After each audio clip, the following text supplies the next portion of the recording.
الحمد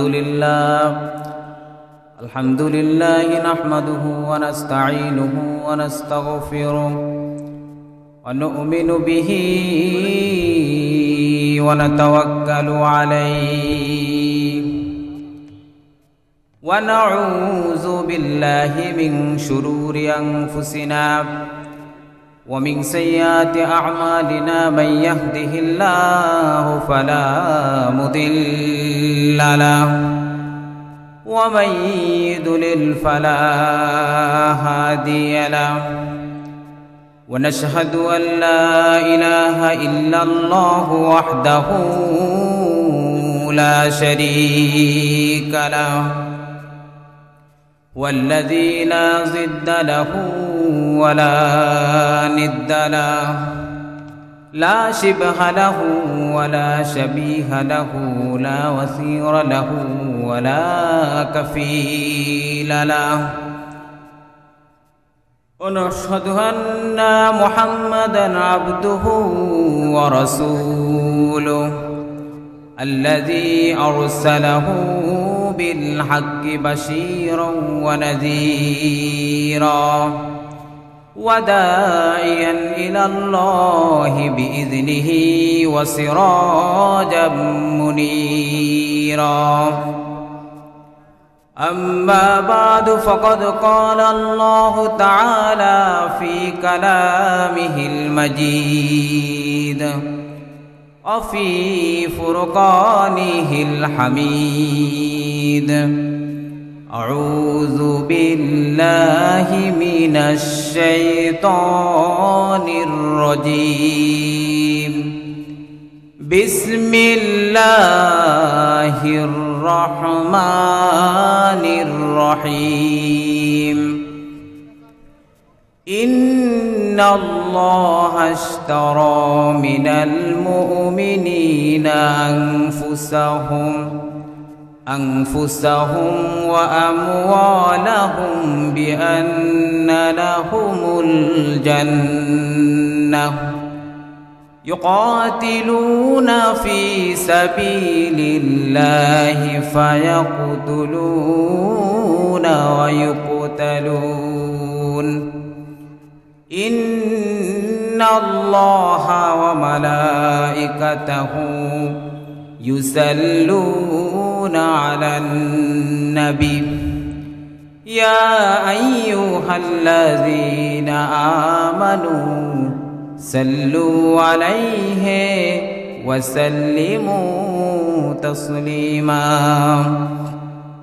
اللهم صل على محمد وعلى آل محمد كما صليت على إبراهيم وعلى آل إبراهيم إنك حميد مجيد اللهم بارك على محمد وعلى آل محمد كما باركت على إبراهيم وعلى آل إبراهيم إنك حميد مجيد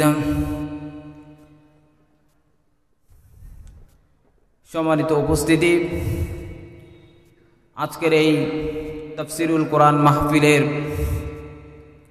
সম্মানিত সভাপতি উপস্থিত মঞ্চে উপবিষ্ট ওলামায়ে কেরাম এবং গণ্যমান্য ব্যক্তিবর্গ এবং আমার সামনে যে সকল শ্রোতারা উপস্থিত রয়েছেন সকলকে আমি জানাচ্ছি আমার আন্তরিক সালাম আসসালামু আলাইকুম ওয়া রাহমাতুল্লাহ। সম্মানিত উপস্থিতি আমি দেখতে পাচ্ছি যে আমরা প্যান্ডেলের ভিতরে যারা আছি তারা আমরা এলোমেলো হয়ে বসে আছি, অনেকে বাহিরে দাঁড়িয়ে ঘুরে ফিরে বেড়াচ্ছেন। আমি অনুরোধ করছি তারা যদি সামনে এসে সুন্দর পরিবেশ করে সুন্দরভাবে যদি কোরআনের মজলিস সেটার সম্মান রক্ষার্থে যদি এই অনুরোধটুকু গ্রহণ করা যায়, যদি কোরআনের সম্মানে আমরা যদি সম্মানিত হতে চাই, আমরা যদি মহান রবের প্রিয় বান্দা হতে চাই, তাহলে কোরআনের ভালোবাসার বিকল্প কোনো রাস্তা আমাদের খোলা নাই। কোরআনকে আমাদের ভালোবাসতে হবে হৃদয়ের সবটুকুন জায়গা জুড়ে, একটু একটু নয়, মহান রবের পক্ষ থেকে যে কোরআন আজ 1400 বছর ধরে নাজিল হয়েছে, যে কোরআন মানুষের কাছে পৌঁছানোর জন্য বিশ্বনবী জনাবে মুহাম্মদুর রাসূলুল্লাহ একটি দুইটি নয় 23টা বছর ধরে কাফেরদের পাহাড় সমান ষড়যন্ত্রকে অপেক্ষা করে, কাফেরদের রক্তচক্ষুকে অপেক্ষা করে এই কোরআনকে বিশ্ব মানবতার কাছে মুক্তির রোড ম্যাপ হিসাবে পৌঁছানোর জন্য যে নবী 23টা বছর ধরে চেষ্টা করেছেন, এই কোরআনের জন্য যদি আমাদের হৃদয়ে একটুখানি ভালোবাসা তৈরি না হয়, তাহলে আপনি লিখে নিতে পারেন আপনি কখনোই আল্লাহর মনোনীত সেই প্রিয় বান্দা আপনি হতে পারবেন না। সম্মানিত উপস্থিতি, এজন্য বলতেছি, আপনাদেরকে অনুরোধ করে একটু কাছাকাছি সামনে এসে এগিয়ে আসুন। খুব অল্প সময়ে কালামুল্লাহ মাজিদের যে আয়াতটি আমি তেলাওয়াত করেছি, আল্লাহ তাআলা তৌফিক দিলে ওই আয়াত অনুসারে আমরা কথা শুনবো ইনশাআল্লাহ।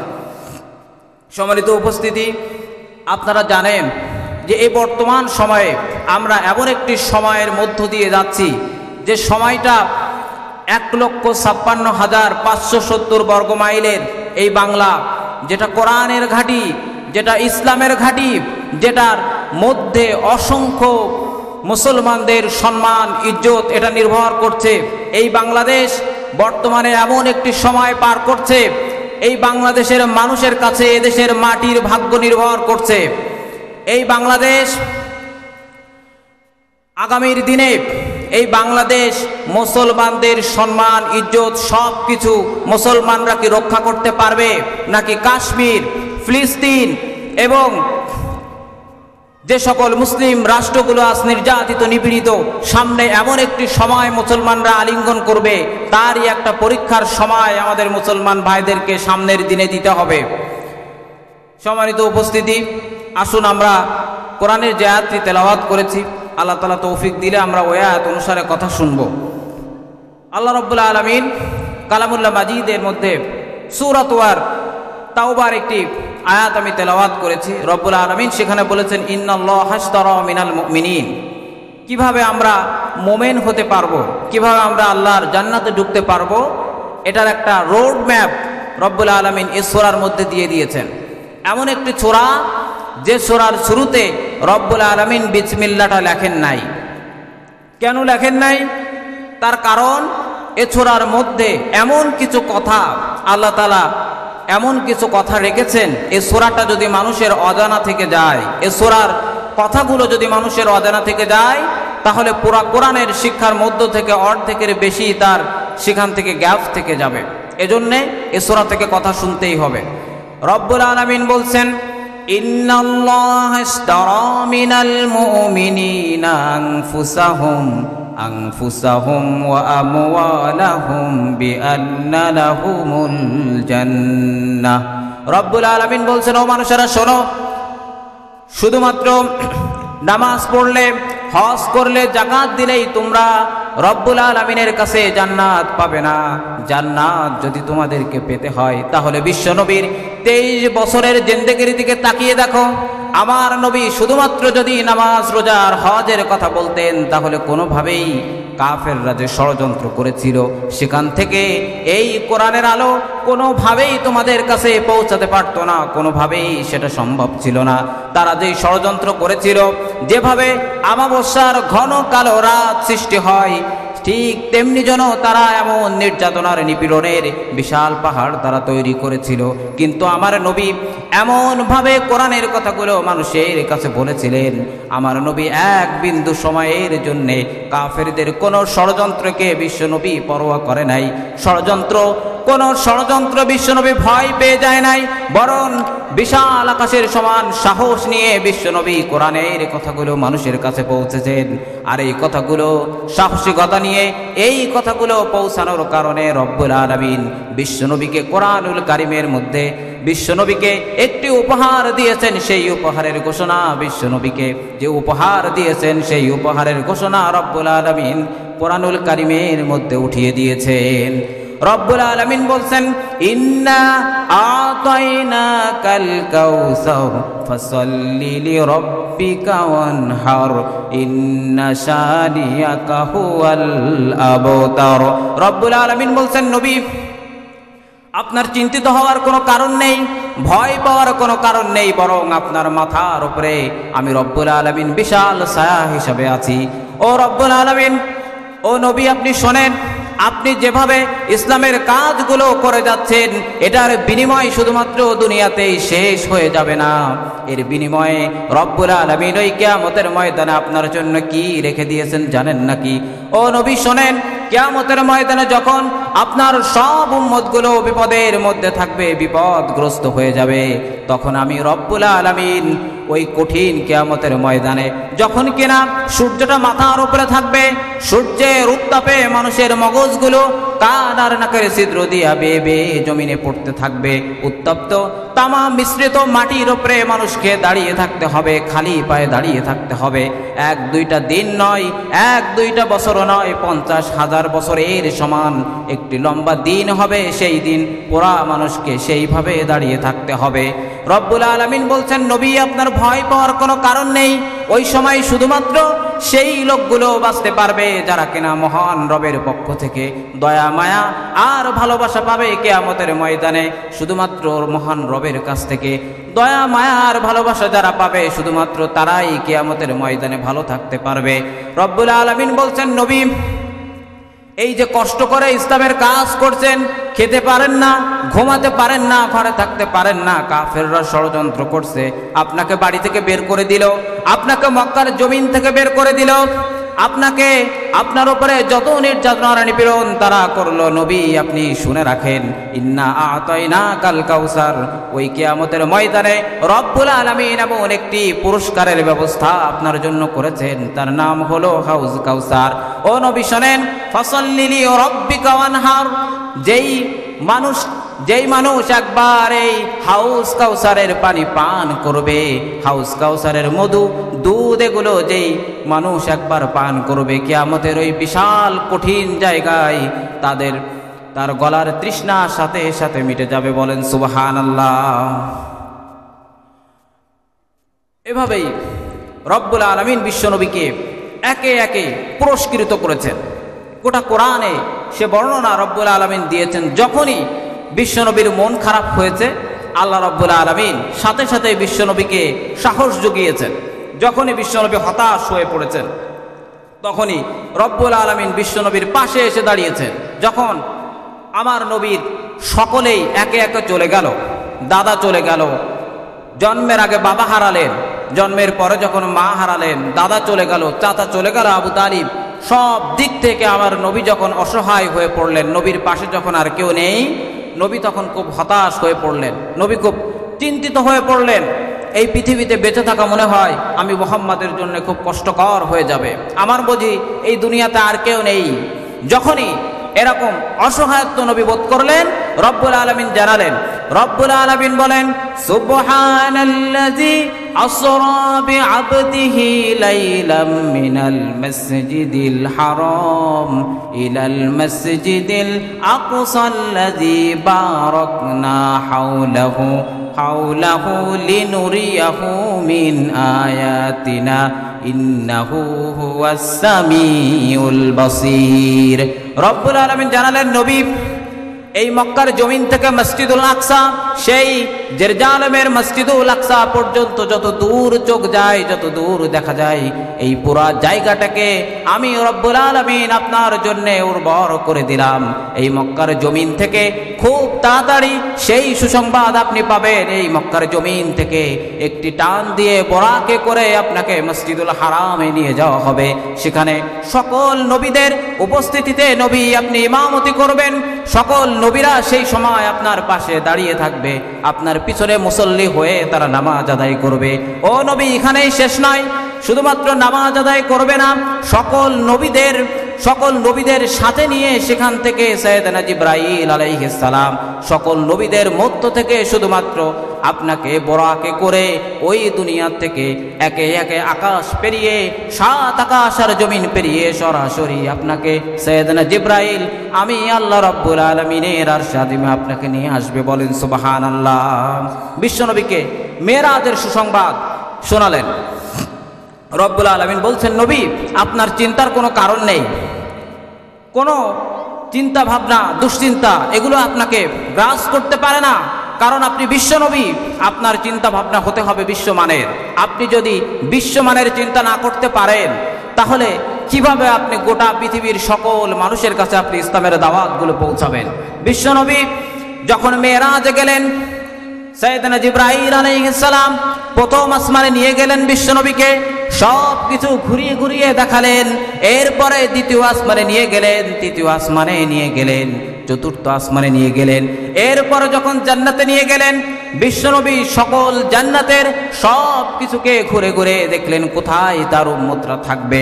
সাইয়েদনা জিবরাইলকে সঙ্গী করে যখন জান্নাতের সব কিছু তিনি ঘুরে ঘুরে দেখলেন, এরপরে বিশ্বনবীকে যখন সাইয়েদনা জিবরাইল জাহান্নাম দেখাতে নিয়ে গেলেন, এটা দেখার পরে যে কঠিন ভয়াবহতার শাস্তির জায়গা জাহান্নাম, এটা দেখার পরে বিশ্বনবী খুব চিন্তিত হয়ে পড়লেন। বিশ্বনবী চোখের পানি ছেড়ে দিয়ে জিবরাইলের কাছে বললেন, ও জিবরাইল, যে শাস্তি তুমি আমাকে দেখালে, আমার একটা উম্মত এখান থেকে বেঁচে ফিরতে পারবে বলে আমার তো মনে হয় না। ও জিবরাইল, কি দেখালে তুমি আমাকে? সাইয়েদনা জিবরাইল তখন বিশ্বনবীকে বললেন, লা ইয়াস্তাবি আসহাবুন নারি ওয়া আসহাবুল জান্নাহ, আসহাবুল জান্নাতি হুমুল ফাইজুন। সাইয়েদনা জিবরাইল বললেন, নবী, রব্বুল আলামিন সে আয়াতের কথা বলেছেন, আপনি একটু স্মরণ করেন। রব্বুল আলামিন সূরা হাশরের ভিতরে জানিয়ে দিয়েছেন, বলেছেন, ও নবী, আপনি মানুষের কাছে বলে দেন, লা ইয়াস্তাবি আসহাবুন নার, আজকে এই কিয়ামতের ময়দানে যারা নাকি জাহান্নামের অধিবাসী হবে, ও আসহাবুল জান্নাহ, আর যারা জান্নাতের অধিবাসী হবে, তাদের অবস্থা কোনোদিন কখনোই সমান হতে পারে না। তাদের মধ্য থেকে কারা উত্তম হবে, কে উত্তম হবে, সে কথাও রব্বুল আলামিন বলে দিয়েছেন, আসহাবুল জান্নাতি হুমুল ফাইজুন।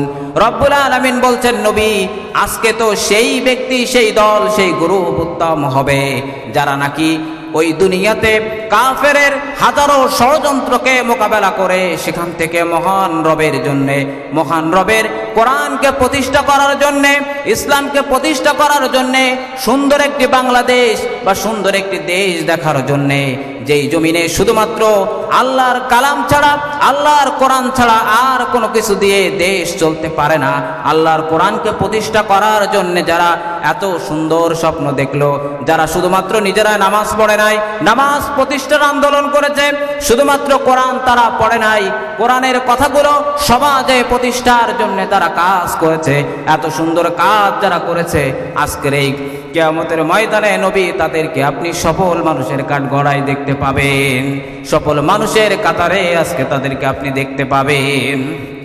সম্মানিত উপস্থিতি, আমরা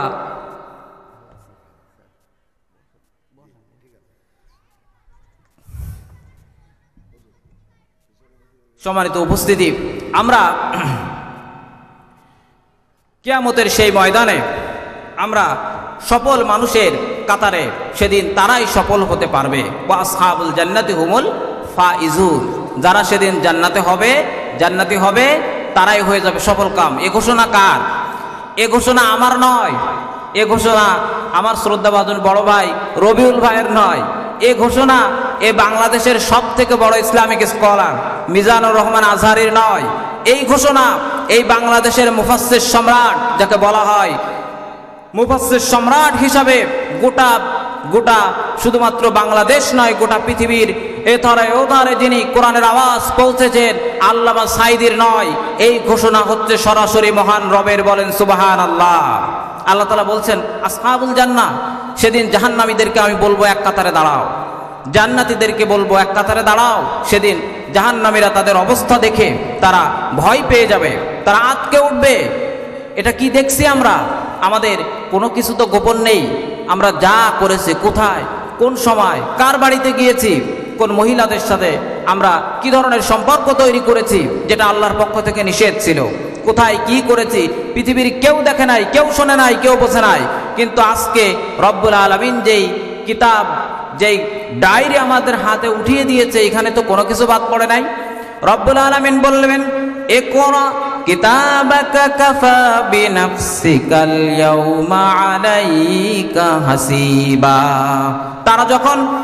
তাদের আমলনামাগুলো দেখবে, দেখার পরে যখন তারা ভীত সশস্ত্র হবে, তারা যখন তাদের আমলনামাগুলোকে গোপন করার চেষ্টা করবে, তখন রব্বুল আলামিন কোরআনের সেই আয়াতটি পড়ে শোনাবেন। রব্বুল আলামিন বলবেন, শোনো, আজকে তোমরা কার সামনে দাঁড়িয়েছো তোমরা জানো নাকি?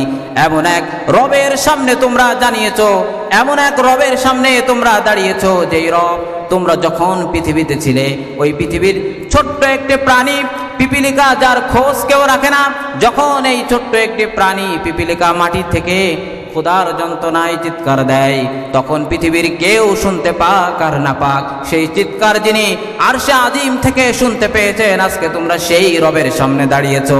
সুতরাং দুনিয়াতে যেইভাবে মিথ্যা কথা বলেছ, দুনিয়াতে যেইভাবে সত্যকে মিথ্যা বলে চালিয়েছ, যেইভাবে তোমরা একজনের কথা আর একজনের কাছে বলে বেরিয়েছ, কোনোভাবে আল্লাহর কোরআনের আইনের কোনো তোমরা তোয়াক্কা করো নাই, যা মনে চায় তাই করেছ, আজকে তা হবে না। আজকে শুধুমাত্র সেই কথা চলবে মহান রব যেই কথা বলবেন। রব্বুল আলামিন বলবেন, ইকরা, পড়ো, কাফা বিনাফসিকাল ইয়াউমা আলাইকা হাসিবা। আজকে তোমার আমলনামা পড়ার জন্য কোনো মানুষের প্রয়োজন নেই। আজকের এই দিনে তোমার আমলনামা পড়ার জন্য তুমি নিজেই যথেষ্ট। সেদিন মানুষের চিন্তার কোনো শেষ থাকবে না। এই রকম কঠিন অবস্থা যখন হবে, তখন বিশ্বনবীর পক্ষ থেকে ঘোষণা আসবে যে কোরআনের কথা আমি বললাম। রব্বুল আলামিন তখন বলবেন, নবী, আপনি আপনার উম্মতদেরকে চিনে নেন, আপনার উম্মতের কোনো চিন্তা আজকে নাই। ওই যে ঘোষণা আমি রব্বুল আলামিন দিয়েছিলাম, ইন্না আতাইনা কাল কাউসার, ও নবী, এই যে দেখেন হাউস কাউসারের যে নহর আপনি দেখতে পাচ্ছেন, দুধের নহর, পানির নহর, শরবতের নহর, যতগুলো নহর আপনি দেখতে পাচ্ছেন, এই নহরগুলো আজ আর ক্লোজ নয়, এই নহরগুলো আজকে আর তালাবদ্ধ নয়, এই নহরগুলো সব আমি নবী, সব আমি রব্বুল আলামিন, আপনি নবী, আপনার উপরে আমি ওয়াকফ করে দিলাম। বলেন সুবহানাল্লাহ।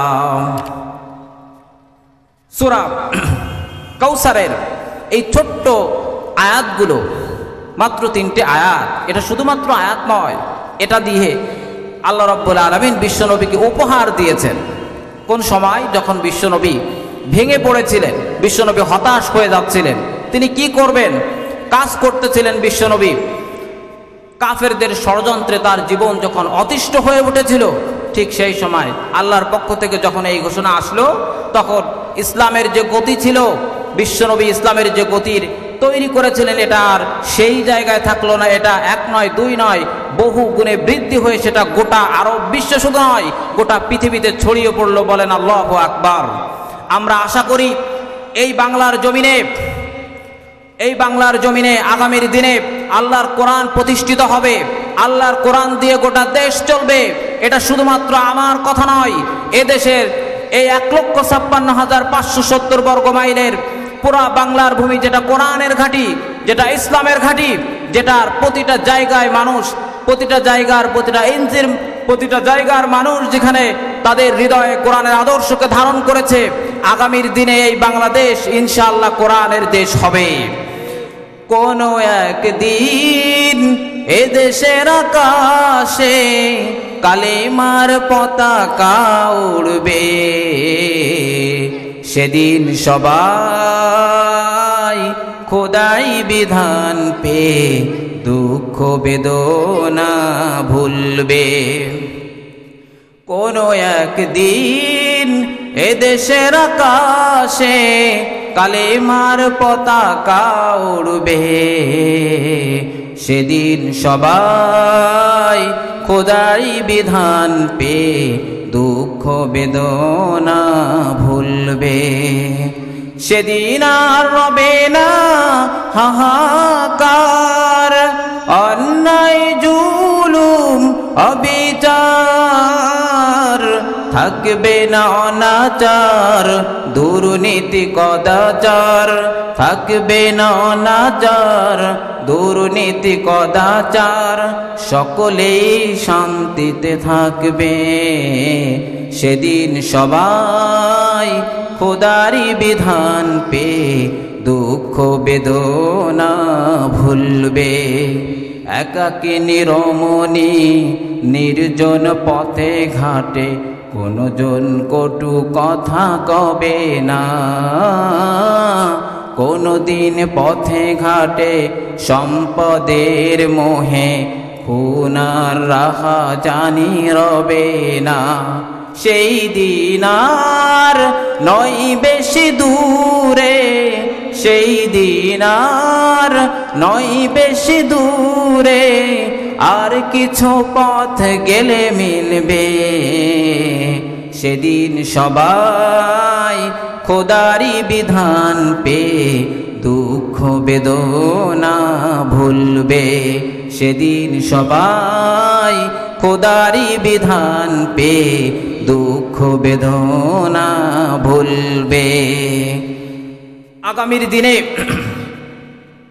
আগামীর দিনে কোরআন যখন প্রতিষ্ঠিত হবে, তখন আমাদের যত অন্যায় অবিচার সমাজে রয়েছে, সকল অন্যায় অবিচার আমরা দেখেছি। এই বাংলাদেশ 1971 সাল থেকে শুরু করে আজ পর্যন্ত প্রায় 50 থেকে 52 বছর অতিক্রম হয়ে গেল। আমরা দেখলাম কত ধরনের শাসন আসলো, কিন্তু সমাজ থেকে কোনো অন্যায় তারা দূর করতে পারে নাই। তারা ব্যর্থ হয়েছে সকল ধরনের অন্যায়কে দূর করতে।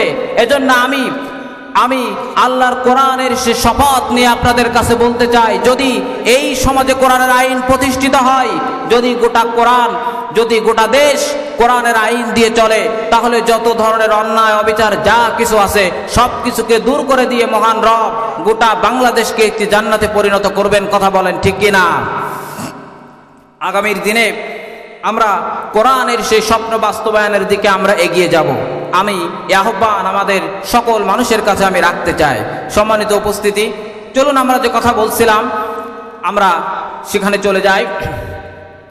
কোরআনুল কারীমের ভিতরে যে আয়াতটি আল্লাহ তাআলা বলেছেন, ইন্নাল্লাহা হাশতারা মিনাল মুমিনিন, আল্লাহ তাআলা শর্ত বেঁধে দিয়েছেন আমরা কিভাবে মুমিন হতে পারবো, কিভাবে আমাদের দ্বারা মুমিন হওয়াটা সম্ভব, এটা আল্লাহ তাআলা বলে দিয়েছেন। আল্লাহ বলেছেন, আনফুসাহুম ওয়া আমওয়ালাহুম, যদি তোমরা মুমিন হতে চাও তাহলে আল্লাহর পথে তোমাদেরকে জানও দিতে হবে, মালও দিতে হবে। যখন সময় আসবে, যদি ভারতের মতো, প্যালেস্টাইনের মতো যদি মুসলমানদের ইজ্জত রক্ষা করার জন্যে, ইসলামের অস্তিত্ব রক্ষা করার জন্যে যদি জিহাদের ডাক আসে, তাহলে আমরা সেই মহান রবের জন্য নিজেদের জীবনটাকে উজাড় করে দিয়ে আমরা কারা কারা ইসলামের সেই সত্য বাস্তবায়নের জন্য আমরা কারা কারা মাঠে থাকতে রাজি আছি, আমরা একটু হাত তুলে আল্লাহকে দেখাই।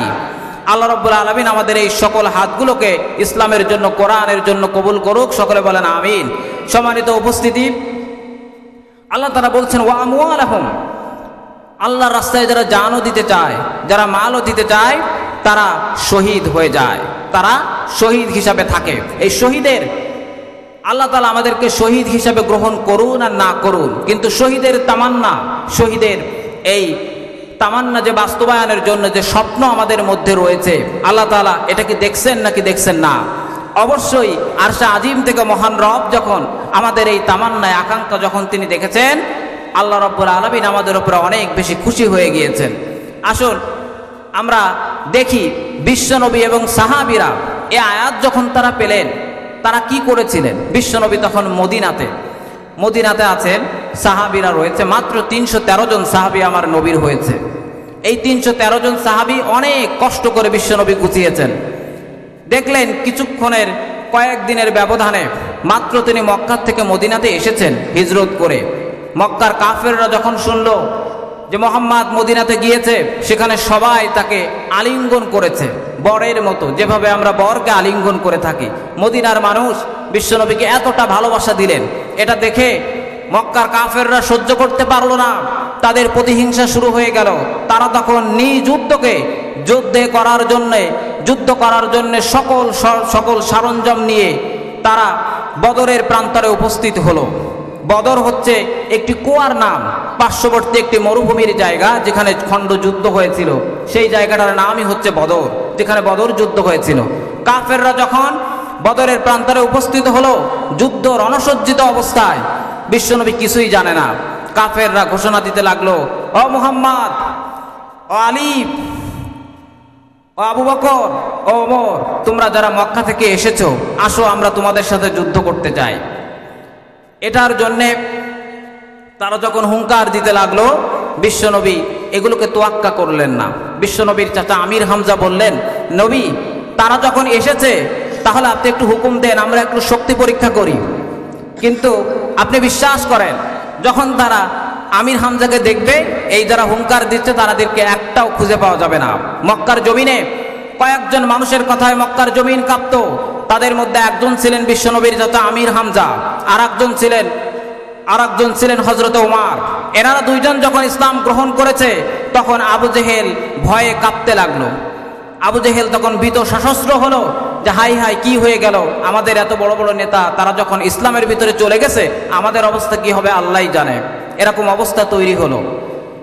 যখন তারা বদরের প্রান্তরে উপস্থিত হলো, বিশ্বনবী রব্বুল আলামিনের কাছে দুই হাত উঁচু করে দোয়া করলেন, রব্বুল আলামিন এই যে 313 জন সাহাবী, অনেক কষ্ট করে 313 জন সাহাবী আমি ম্যানেজ করেছি। 313 জন সাহাবী, আমার রাত দিন পরিশ্রমের সাহাবী, আমার কলিজার ভালোবাসার সাহাবী। ও রব্বুল আলামিন, যদি আপনি প্রতিশোধ নিতে চান, যদি আপনি আঘাত করতে চান, তাহলে আমি নবীর উপরে আপনি আগে আঘাত করেন, আমি নবীর উপরে আগে আঘাত করেন। তারপরে আমার সাহাবীদের, আমি নবীর জীবন যতক্ষণ থাকবে ততক্ষণ পর্যন্ত আমার একজন সাহাবীর উপরে কোনো আঘাত আপনি নিতে পারবেন না। রব্বুল আলামিন বললেন, নবী ওমা রামাইতা ইয রামাইতা ওয়ালাকিন্নাল্লাহা রামা। রব্বুল আলামিন বললেন, নবী চিন্তার কোনো কারণ নেই, কোনো দুশ্চিন্তার কারণ নেই। তারা যখন যুদ্ধ করতে এসেছে অবশ্যই যুদ্ধ হবে, কিন্তু এই যুদ্ধ আপনি জেনে রাখেন, মনে রাখেন, শুধুমাত্র আপনার সাথে তারা যুদ্ধ করবে না, বরং তারা যে যুদ্ধের ঘোষণা দিয়েছে, আমি রব্বুল আলামিন সরাসরি তাদের এই যুদ্ধের চ্যালেঞ্জ আমি রব্বুল আলামিন নিজের কাঁধে তুলে নিলাম। বলেন সুবহানাল্লাহ। রব্বুল আলামিন বললেন, নবী চলেন বদরের প্রান্তরের দিকে চলেন। বিশ্ব নবী গেলেন, সাহাবীদেরকে উপস্থিত করলেন। রব্বুল আলামিনের কথা অনুযায়ী রব্বুল আলামিন বললেন, নবী ভয় পেয়েন না, প্রথমে আসেন, দেখেন কিভাবে তাদেরকে আমি দুর্বল করি। রব্বুল আলামিন বললেন, নবী এই বদরের প্রান্তর থেকে আপনি এক মুষ্টি বালু আপনি উঠিয়ে নেন। এক মুষ্টি বালু বিশ্বনবী উঠিয়ে নিলেন। এবার রব্বুল আলামিনের কথা অনুযায়ী বিশ্বনবী ওই বালু কাফেরদের দিকে ছুড়ে দিলেন। যখনই ছুড়ে দিলেন, কিছুক্ষণের মধ্যে বিশ্বনবী দেখলেন, সাহাবীরা দেখলো, সকল যে কাফেররা উপস্থিত হয়েছিল তাদের চোখের ভিতরে রব্বুল আলামিন ওই বালুগুলো পৌঁছালেন। এরপরে রব্বুল আলামিন বিশ্বনবীর কাছে প্রশ্ন করলেন, নবী কিভাবে পারলেন? বিশ্বনবী হাসে। রব্বুল আলামিন বলছেন, নবী এমনি এমনি সম্ভব হয় নাই। ওয়ামা রামাইতা ইয রামাইতা ওয়ালাকিন্নাল্লাহা রামা। ও নবী শোনেন, আপনি শুধুমাত্র বালুটাকে ছুড়ে দিয়েছিলেন, শুধুমাত্র আপনি ছুড়ে দিয়েছেন, আর ওই যে দূরে সকল কাফেরদের চোখের ভিতরে আমি রব্বুল আলামিন আপনার হাতের ওই বালু আমি আল্লাহ পৌঁছে দিয়েছি। বলেন সুবহানাল্লাহ। এরপরে যখন যুদ্ধ শুরু হলো, বদরের প্রান্তরে যুদ্ধ শুরু হয়ে গেল। প্রথমে খণ্ড যুদ্ধ হলো, সেখানে একজন সাহাবী তিনি শহীদ হলেন। এরপর যখন বড়ভাবে যুদ্ধ শুরু হয়ে গেল, কাফেরদের সর্দার ছিল আবু জেহেল। আবু জেহেল সব ষড়যন্ত্রের মাস্টার মাইন্ড ছিল। যখন যুদ্ধ শুরু হয়ে গেল, আবু জেহেল জানতো না আজকের এই যুদ্ধ তার জীবনের শেষ যুদ্ধ হবে, আজকের এই যুদ্ধে তার জীবন শেষ হয়ে যাবে। বদরের প্রান্তরে মদিনার দুইজন সাহাবী, একজনের নাম হলো মাস আর একজনের নাম হলো মাওয়াস। মাসের বয়স ছিল 16 বছর, মাওয়াসের বয়স হলো 14 বছর। তারা বিশ্ব নবীর কাছে গিয়েছিল। নবীর কাছে যেয়ে বলল, ও নবী আমরাও জিহাদে যেতে চাই, আমরাও যুদ্ধ করতে চাই। জেনেছি মক্কার জমিনে কাফেররা আপনাকে অনেক বেশি কষ্ট দিয়েছে, আমরা একটু কিছু দিয়ে আমরা তাদেরকেও কষ্ট দিতে চাই। বিশ্বনবী খুশি হয়ে গেলেন, বললেন, ও যুবকরা শোনো, তোমাদের বয়স কম, তোমাদেরকে আমি অনুমতি দেব না। কিন্তু দুইজন নাছোড় বান্দা তারা বিশ্বনবীকে এমন ভাবে ধরলো, বিশ্বনবী কোনোভাবেই অনুমতি না দিয়ে পারে না। বিশ্বনবী বললেন, ঠিক আছে, মাসকে অনুমতি দিলাম, 16 বছর বয়স, কিন্তু মাওয়াজ তোমার বয়স কম, তোমাকে আমি কোনোভাবেই অনুমতি দিতে পারি না। মাওয়াজ তখন বিশ্ব নবীর দিকে তাকিয়ে বললেন, নবী যদি বয়সের জন্য হয়, যদি শক্তির জন্য হয়, তাহলে আপনি আমাদের দুই ভাইয়ের মধ্যে একটু যুদ্ধ লাগিয়ে দেন। বিশ্ব নবীও মজা করলেন। বিশ্ব নবী বললেন, ঠিক আছে, দুই ভাই একটু যুদ্ধ করো তো দেখি। তখন হযরতে মাওয়াজ বড় ভাই মাসের দিকে তাকিয়ে বলে, ভাই আমি তো জানি যখনই যুদ্ধ শুরু হবে আমি হেরে যাব, কারণ তোমার বয়স বেশি, শক্তিও বেশি।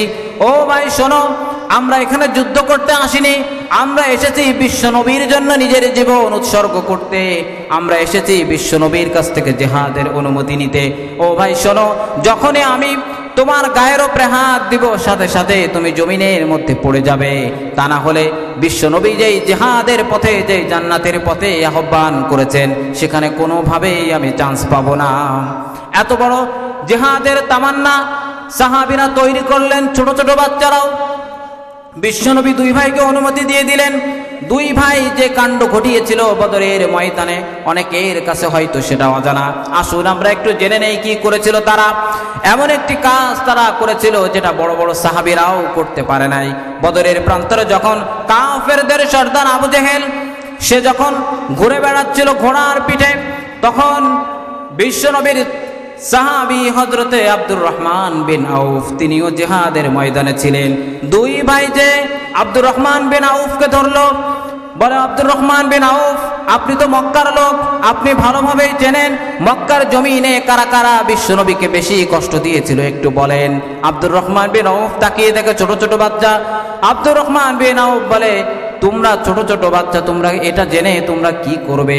শুধুমাত্র তারা বলে, শোনেন, আমরা জেনেছি আবু জেহেল নাকি সব থেকে বেশি কষ্ট দিয়েছে। আব্দুর রহমান বিন আউফ বলে, হ্যাঁ দিয়েছে, তো তোমরা জেনে কি করবে?